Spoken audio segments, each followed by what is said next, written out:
frequency ranges. And the whole goal of this is just to help you connect what you hear to what you know.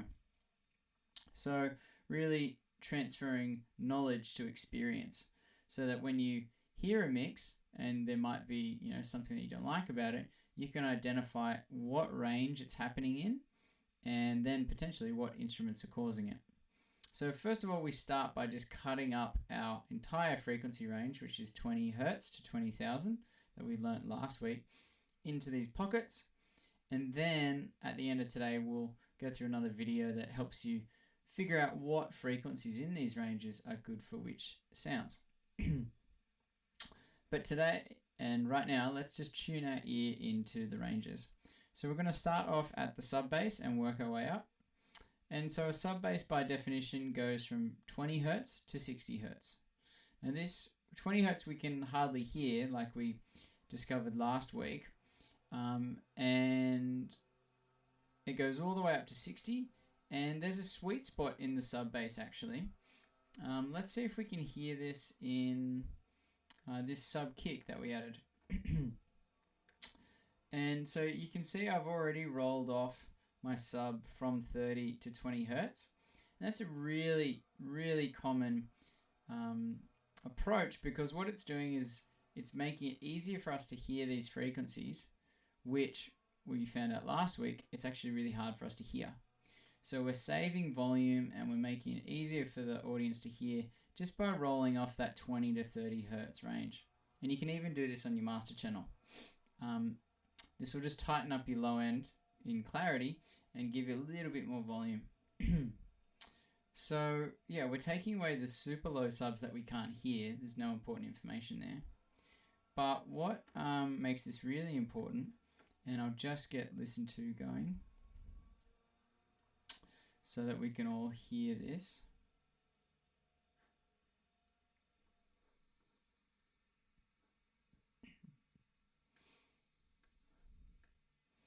So if everyone opens up this link, they should be able to hear what I hear. I'll just give us a sec to get there. But what the sub in this track is a really good example of is that specific frequency and that sound of that sub frequency and the impact that that frequency range can have on your track. So I'll see if we can hear this now.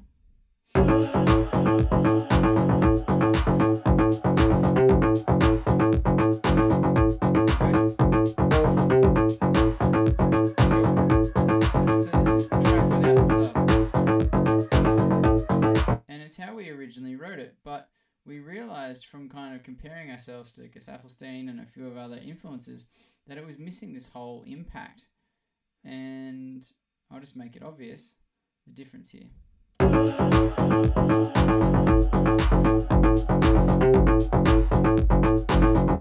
So it's a super small range, only 20 to 60 Hertz, but it's important for that impact, okay?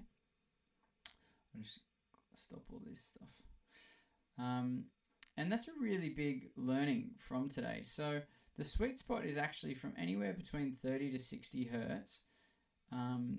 If you want your sound or your song to have that kind of modern trap or big sub impact feel, which is very common in a lot of music these days, then you're going to need some kind of frequency there. In our case, it was a big long 808.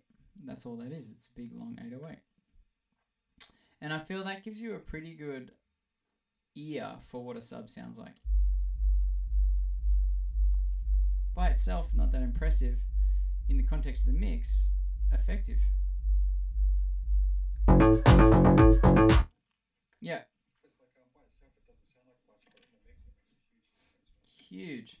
difference. Huge. It brings all the emotion to the song almost. So that's our sub range, and it goes from 20 to 60. And I encourage you, if you want that impact, then you're going to need something in there, like an 808 or a sine wave is pretty common. And Sublab's a good VST if you can't make it work with Ableton. But there's lots of subs in Ableton. Okay, so that's the sub range.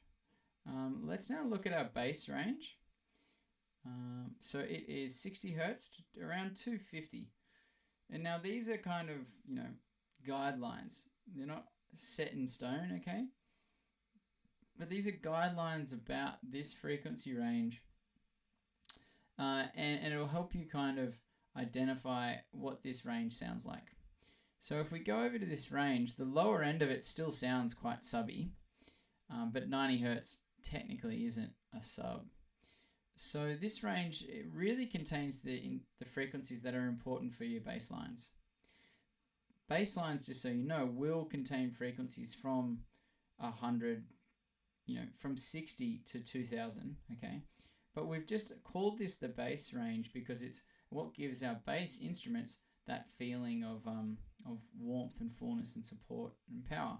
So anything from a cello to a double bass, electric, basses, those kind of things. Or synthesis basses as well. So let's have a listen to this guy. And you can see I've rolled off the sub in this track because I don't need the sub from this instrument. I've got it from the other instrument. And I'm also taking away some highs above like 5,000. And we'll learn about that later. That's to leave space for whatever is necessary here because of what we just learned from frequency masking. The bass line doesn't really need those frequencies. But it does need some information here to give it the bite. So let's have a listen to the bass line and then move this stuff around and just get a feel for this bass frequency range, 60 to 250.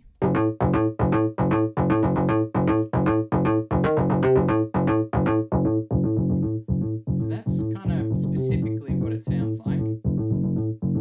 Really what that adds is, again, is weight to your bass instruments. So toms and your bass lines, okay, and your kicks as well.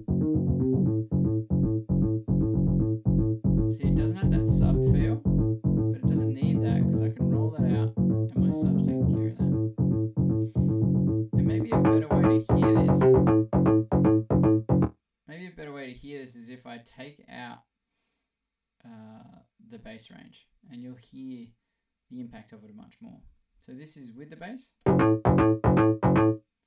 without the bass. With.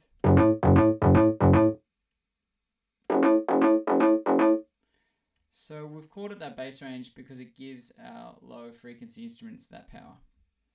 Yeah, was that clear? Was there any questions on that one?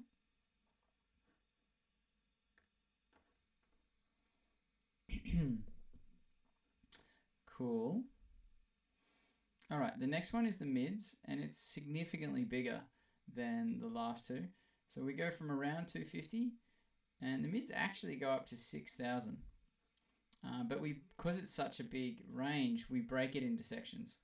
So there's the traditional mid-range, there's high mids, and you can even break up this mid-range into two as well. So low mids, mid-mids, and high mids. So let's dive into the mids now and get a feel for what they sound like and why they're good and not for our track. So it's about 250 to 2000 specifically for the mid-range. And let's listen to that on a few common instruments where the mid-range is important. So the mid-range is important for bass lines. So if I take this up to around 250, what we'll hear is only the mids of the bass now. Let's bring this down to 2. Just the very mids. And the low mids are kind of more of a smoother sound.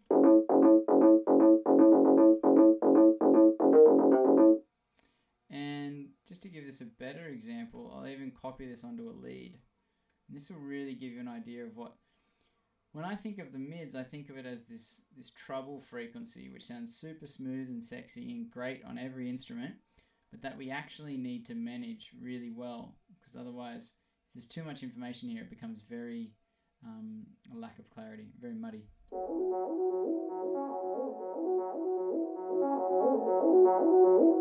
So that's the kind of smoothness. That's the smoothness that it adds. So it's a really important frequency range, the mids.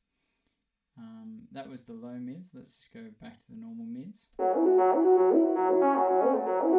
The deep and dark and filtered and spacey, you know. It's really important for your harmony, essentially. It has a lot of good information there, and it really makes your piano notes kind of sound really warm and full. And if we go back to the bass line, you can see the high mids are important for the bass line's clarity.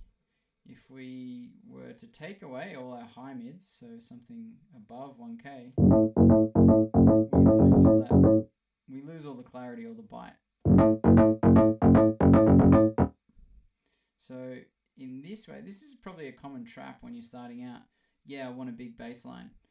Okay, so I'll have my some bass frequencies and my mid frequencies, but no high frequencies. And that's the trap. You actually need those high frequencies for the bass line to cut through in the mix.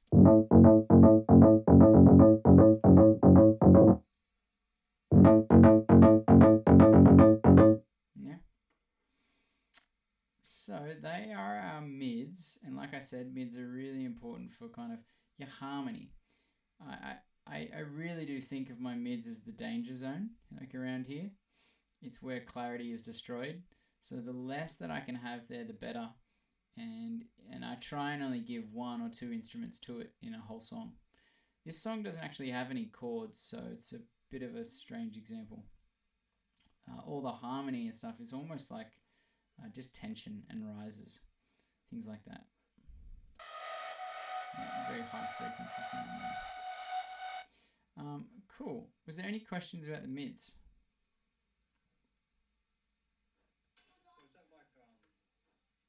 Does that come back to like your personal preference though in regards to how you're mixing your music? Like if you're doing like a house song as opposed to like either hip hop and maybe the mids need to be higher than the bass, or do you know what I mean? If the bass isn't the main. Yeah, every genre has its own conventions. No matter what, the mids always reduce clarity if you have too many of them, and it's very. So it might be like hard to mix properly. Like that's what you really got to focus on. It's just. Bass and your melody are kind of clashing a lot. Yeah, if your melody's clashing with your bass line, I'd say pitch your melody up an octave, because they should be in those two. It's a good question. Let's look at our ranges here. These frequency ranges, you can also think of these as maybe pockets to write your instruments in too. So here's your sub, here's your bass line, here's your chords, here's your lead, and here's your drums. Like, it's an oversimplified approach, but in that way, you're putting the right sounds in the right octaves, and you're getting maximum clarity right from the start. You'll get some crossover, of course, and that's when we use these kind of concepts about panning and frequency masking to manage that. Vocals are also really important for the high mids, so let's move on to there. So 2000 to about 6K, and the vocals will go up to about 8K as well. And these are just the main range for these instruments that I'm talking about, right? Like, it's clear that the vocal doesn't just operate in this range. It's just the main range for that instrument. If I take away the highs,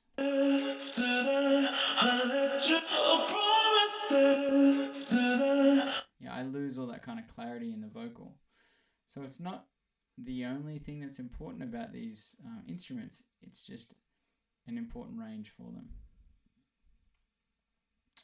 So let's listen to our high mids in the vocals just to start off with, because we're here, and see what happens.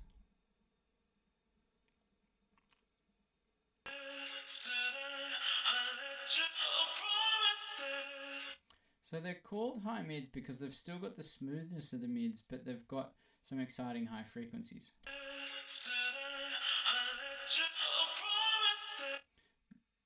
We'll get to the high frequencies later. Let's copy this to something else and get a feel for that as well. So on the lead,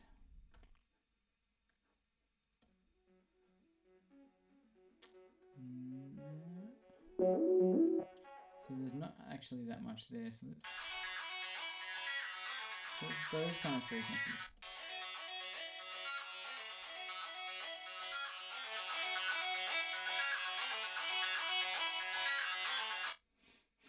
These are our high mids, and they're super important for the vocals and our lead instrument, and then also even our drums.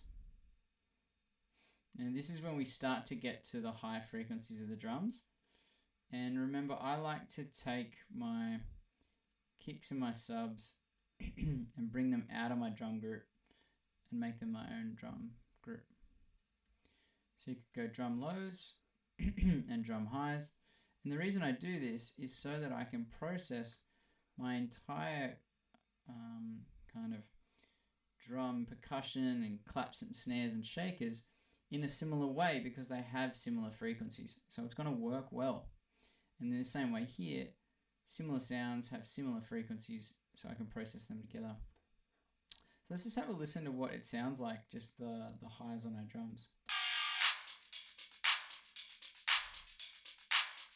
So an important range, but you can hear that there's a lot of clarity lost if I open up this filter.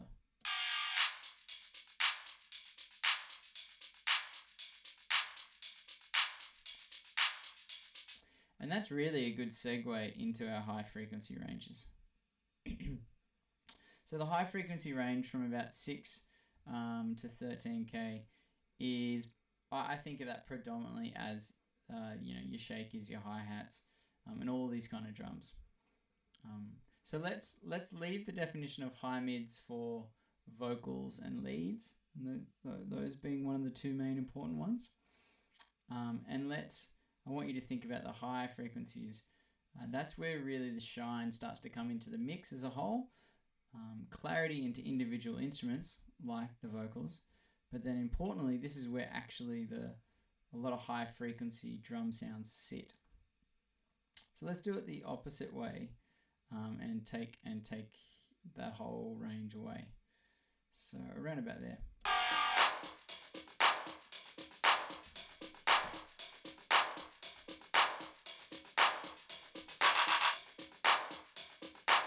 You can hear the drums sound muffled.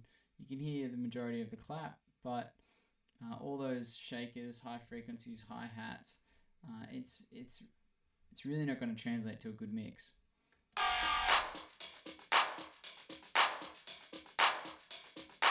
Okay, so that high frequency range is super important for that, and in the same way, it's super important for the vocals like I showed you. Let's have a listen.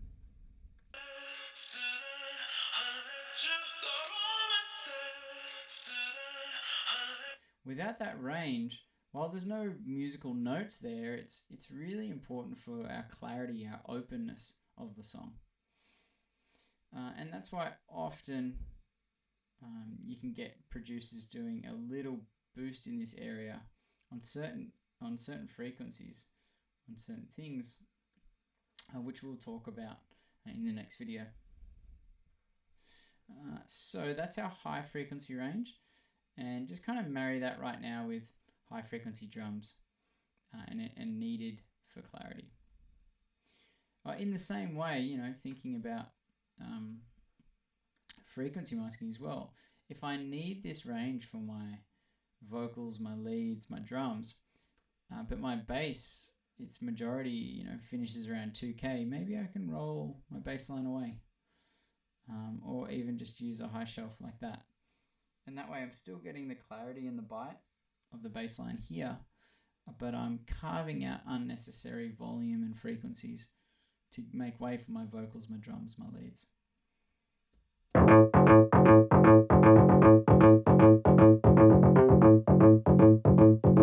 So maybe something like that.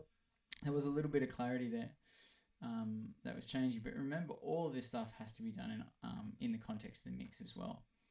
I'm showing you in solo just to help you marry that knowledge and experience of the frequency ranges. But remember, with mixing, we always make our decisions in the context of the mix.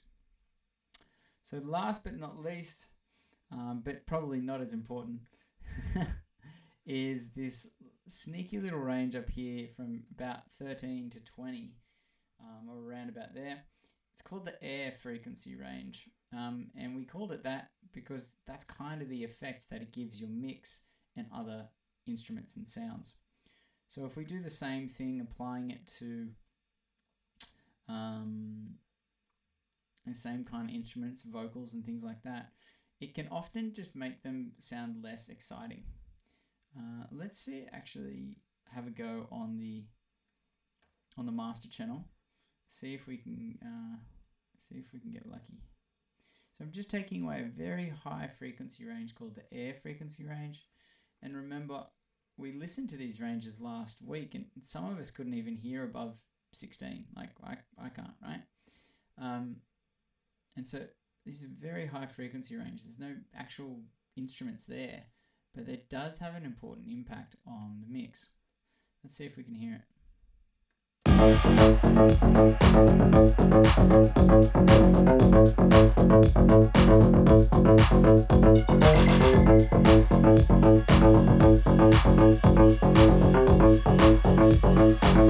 It's pretty subtle. I'll just drop it down a little bit more just to make it super clear.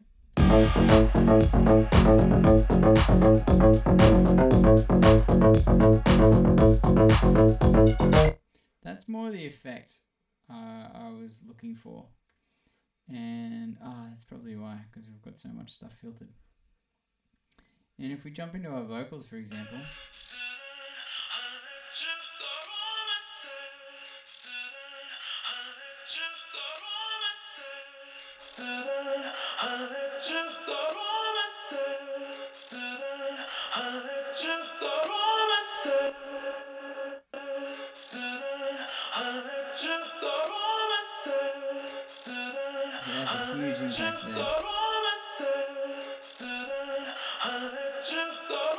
Really taking away again that openness and clarity.